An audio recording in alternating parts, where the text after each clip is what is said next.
This conference will now be recorded. Hello friends, hi everyone. I hope you are doing well. So today's topic actually మనం NAT gateway ఎలా work అవుతుందో చూద్దాం. So యాక్చువల్గా మన NAT gateway setup వచ్చేసి ఇది. So ఇది ఏంటంటే ఫస్ట్ లైన్లో ఉండేది AWS కన్సోల్ అనుకుంటే అందులో మనం NAT VPC అని ఒక VPC క్రియేట్ చేసుకుందాం. సో తర్వాత అందులో రెండు సబ్నెట్స్ అన్నమాట, పబ్లిక్ సబ్నెట్ ఒకటి, ప్రైవేట్ సబ్నెట్ ఒకటి. సో పబ్లిక్ సబ్నెట్లో జంప్ బాక్స్ మనం క్రియేట్ చేసుకుంటాం. అది ఇంటర్నెట్కి యాక్చువల్గా అవైలబిలిటీలో ఉంటుంది అన్నమాట. సో మనం ఎప్పుడైనా లాగిన్ అవ్వాలనుకుంటే మనం జంప్ బాక్స్లో లాగిన్ అయ్యి జంప్ బాక్స్ నుంచి డీబీ సర్వర్ లాగిన్ అవుతాం. సో ప్రైవేట్ సబ్నెట్లో మనం డీబీ సర్వర్ పెట్టుకుంటాం. జనరల్గా డీబీ సర్వర్స్ ఏ కంపెనీ అయినా కూడా ప్రైవేట్ సబ్నెట్లో ఉంటాయండి, ఇంటర్నెట్కి ఎక్స్పోజ్ అవ్వవు. సో దానికి కనెక్ట్ అవ్వడానికి మనం ఏదైనా టూల్ వాడడం కానీ లేకపోతే జంప్ బాక్స్లో కనెక్ట్ అవ్వడం కానీ సెక్యూర్గా కనెక్ట్ అవుతుంది, సెక్యూర్గా ఉంటుంది అన్నమాట డేటా. సో ఇప్పుడు మనం ఏం చేస్తామంటే త్రూ నాట్ గేట్వే ద్వారా మనం డీబీ సర్వర్ని కనెక్ట్ చేద్దాం.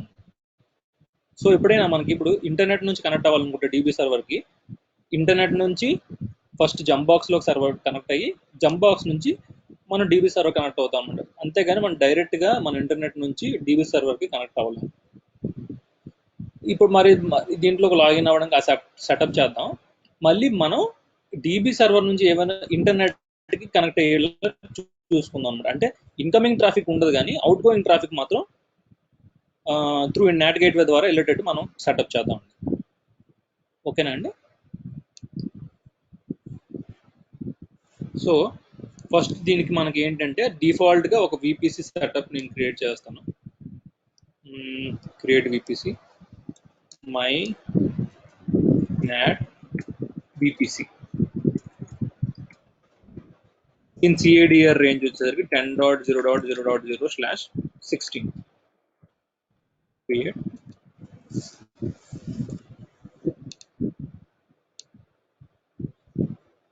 DNS ఎనేబుల్ చేస్తాను. నెక్స్ట్ సబ్నెట్ వచ్చేసరికి ఒక సబ్నెట్ తీసుకుంటానండి, మై నాట్ విపిసి. ఇక్కడ పబ్లిక్ అని ఇచ్చుకుంటాను, పబ్లిక్ సబ్నెట్. అవైలబిలిటీ జోన్ వచ్చేసరికి 2Aలో తీసుకుంటాను. దీని రేంజ్ వచ్చేసరికి 10.0.1.0/24. దీనికి ఎనేబుల్ ఆటో అసైన్ అయిపి ఇస్తాను.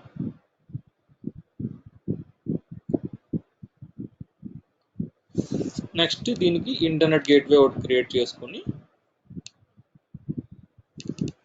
మై ఇంటర్నెట్ గేట్వే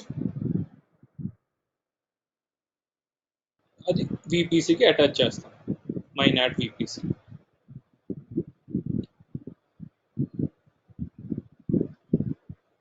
అటాచ్ చేసేసినాక రౌటింగ్ టేబుల్స్లో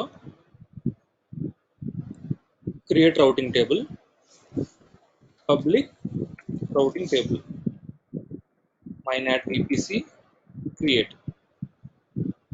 ఇదంతా డిఫాల్ట్ విపిసి సెటప్ అండి.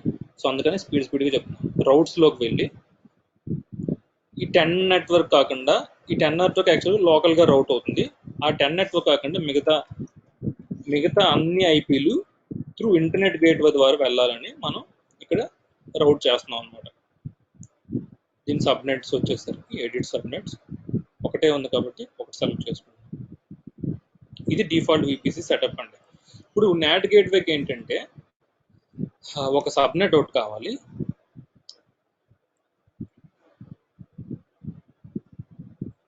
దీని సబ్నెట్ వచ్చేసరికి ప్రైవేట్ అని ఇస్తానండి, ప్రైవేట్ సబ్నెట్. ఇది కూడా 2Aలోనే పెట్టుకుంటాను. మనం ఎక్కడైనా పెట్టుకోవచ్చు కానీ 2Aలో పెట్టుకుంటున్నాను. 10.0.10.0/24 క్రియేట్. ఓకే, క్రియేట్ చేశాను.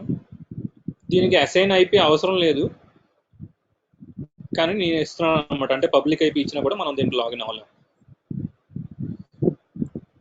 సో పబ్లిక్ ప్రైవేట్ రెండు క్రియేట్ చేసాము.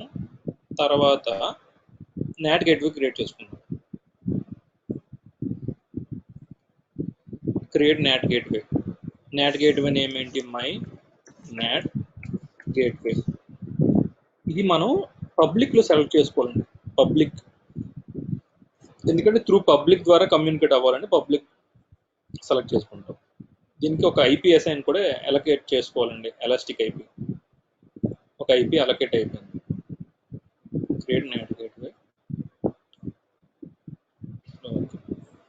క్రియేట్ అయ్యింది. క్రియేట్ అవ్వడానికి కొంత టైం పడుతుంది, పెండింగ్లో ఉంది. సో ఇది క్రియేట్ అయ్యే లోపు నేను ఒక రౌటింగ్ టేబుల్ యాడ్ చేసుకుంటా. Private routing table my NAT VPC create. So private routing టేబుల్లో సబ్నెట్స్ అసోసియేషన్స్లో మనం ప్రైవేట్ సబ్నెట్ అసోసియేట్ చేసుకోవాలండి.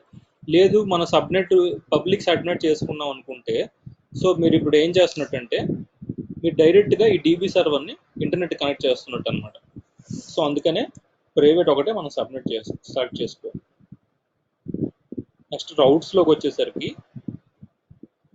ఎడిట్ రౌట్స్ అంతా ఈ 10 నాట్ నెట్వర్క్ కాకుండా మిగతా అంతా నెట్వర్క్ త్రూ నాట్ గేట్వే ద్వారా వెళ్ళాలి అని నేను క్రియేట్ చేసుకున్నాను. సో అయిపోయింది. సో మనం నాట్ గేట్వే చూసుకుంటే పెండింగ్లో ఉంది.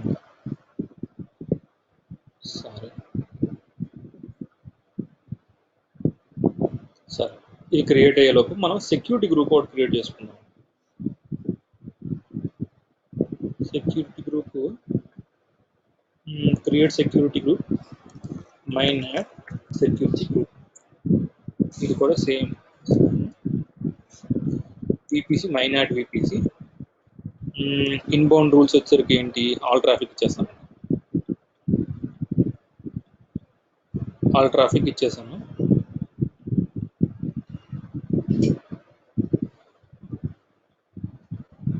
Create security group.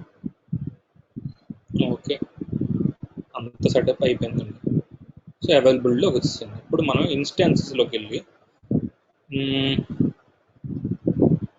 Launch instance,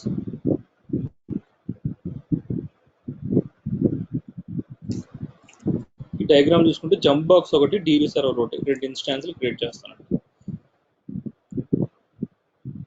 my NAT VPC public subnet, next name jump server, jump box. మనం already not security group create చేసుకున్నాం కాబట్టి దాన్ని అసైన్ చేస్తాం. లాంచ్ చేసేసాం. సో ఈలోపు మనం డీబీ సర్వర్ కూడా క్రియేట్ చేసేద్దాం.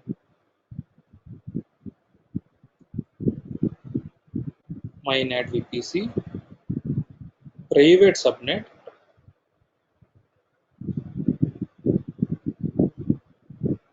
Storage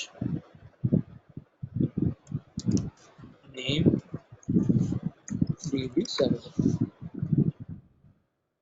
Debian launch, existing security group launch. So ఇప్పుడు ఏంటంటే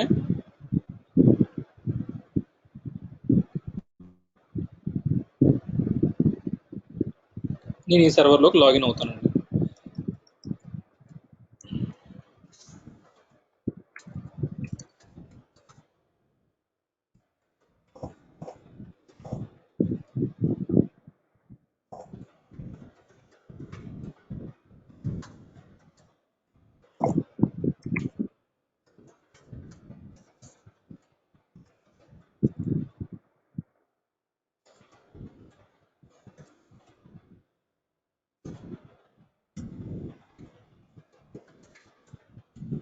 సర్వర్లో లాగిన్ అయ్యాను.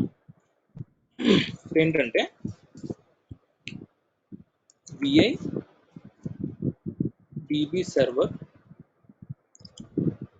డాట్ పెమ్ అని ఒక ఫైల్ క్రియేట్ చేసుకుంటాం. ఆ ఫైల్లో మనం మనం దానికి డీబీ సర్వర్కి కనెక్ట్ అవ్వాలనుకుంటే ఈ ఫైల్ ఉంది కదా, ఈ ఫైల్ ద్వారా మనం కనెక్ట్ అవ్వాలి. సో ఈ పెమ్ కీ ద్వారా మనం ఈ పెమ్ కీని తాలూకా డేటా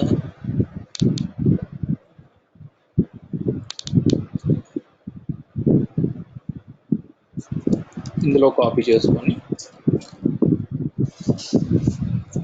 సేవ్ చేసుకొని hmod 400 ssh-i నెక్స్ట్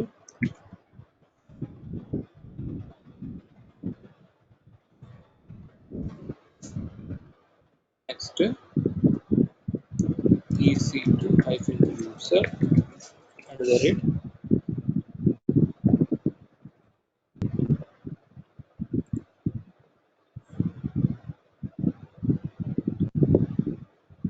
ఇందులో ప్రైవేట్ ఐపీ ఇదే కదండి.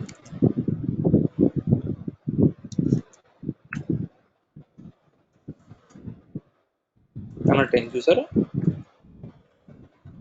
సో ఇక్కడ 10.0.10.162 దీని ఐపీ వచ్చేసరికి. సో 10.0. ఇలా ఈ విధంగా మనం కనెక్ట్ అవ్వడం అవుతుందండి. ఇప్పుడు మనం పింగ్ google.com అని ఇస్తే చూసారా పింగ్ అవుతుంది. అదే మీరు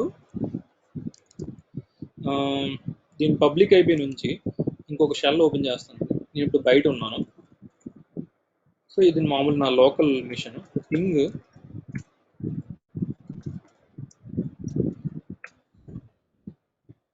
పింగ్ అవ్వట్లేదు బయట నుంచి, కానీ మనం లోపల నుంచి మనం గూగుల్కి పింగ్ చేయగలం అనమాట. చూసారా పింగ్ చేయగలుగుతున్నాం. అదే ఇందాక మనం పబ్లిక్ ఐపీ పింగ్ చేసాం కదా, ప్రైవేట్ ఐపీ కూడా పింగ్ చేద్దాం. ప్రైవేట్ ఐపీ ఎలాగో అవ్వదు చూసారా, ప్రైవేట్ ఐపీ కూడా పింగ్ అవ్వట్లేదు. ఒకవేళ నాకు పబ్లిక్ ఐపీ ఆల్రెడీ ఉంది కదా, నేను డైరెక్ట్గా లాగిన్ అవుతాను అనుకుంటే ట్రై చేద్దాం.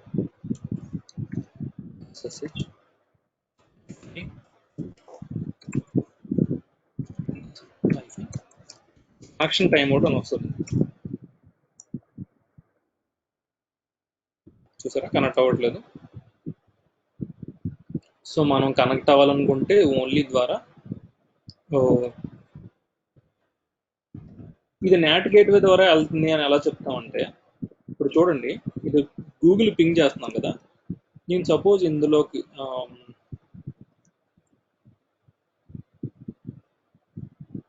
రౌటింగ్ టేబుల్స్లోకి వెళ్ళి నేను పబ్లిక్ రౌటింగ్ టేబుల్లోకి వెళ్ళి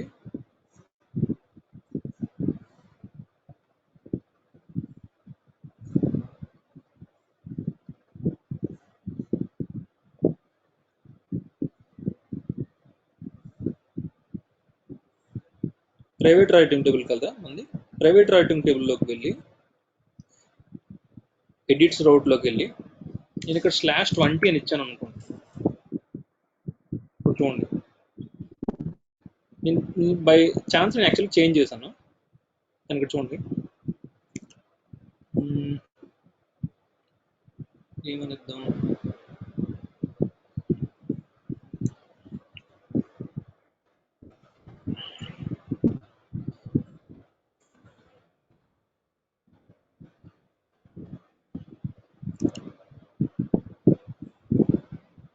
ప్రైవేట్ మనం చేయాలి,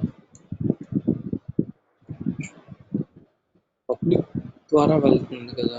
ఓకే పబ్లిక్, దీనికి నేను /20 ఇస్తాను.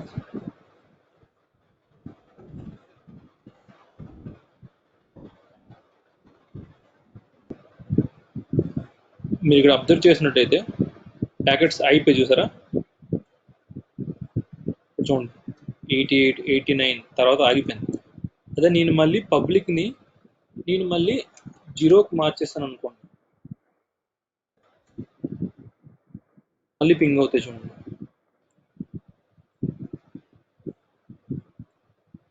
చూసారా పింగ్ అవుతున్నాయి. సో ఇక్కడ మనం చూసుకుంటే 89 నుంచి 133 దాకా మనకి ఇన్ని ప్యాకెట్స్ యాక్చువల్గా డ్రాప్ అయిపోయాయి ఇక్కడ ఆ రౌటింగ్ చేంజ్ చేయడం వల్ల. సో దీని ద్వారా మీకు అర్థమైంది ఏంటంటే రౌటింగ్ టేబుల్ వెళ్ళేటప్పుడు ప్యాకెట్ యాక్చువల్గా ఇక్కడతో డ్రాప్ అయిపోతుంది అనమాట. ఇక్కడ డ్రాప్ అయిపోతుంది అంటే మీకు ప్యాకెట్ ఇలా వెళ్తుంది కానీ రివర్స్ మన పింగ్ రెస్పాన్స్ యాక్చువల్గా 2-వే కమ్యూనికేషన్ కదా, ఇక్కడ వరకు వచ్చి డ్రాప్ అయిపోతుంది అనమాట మన రౌటింగ్ చేంజ్ చేయడం వల్ల. సో ఇది కాన్సెప్ట్ అండి. ఐ హోప్ మీకు అర్థమైంది అనుకుంటున్నాను. ఏమైనా డౌట్స్ ఉంటే కామెంట్ సెక్షన్లో చెప్పండి. Thank you. Have a nice day.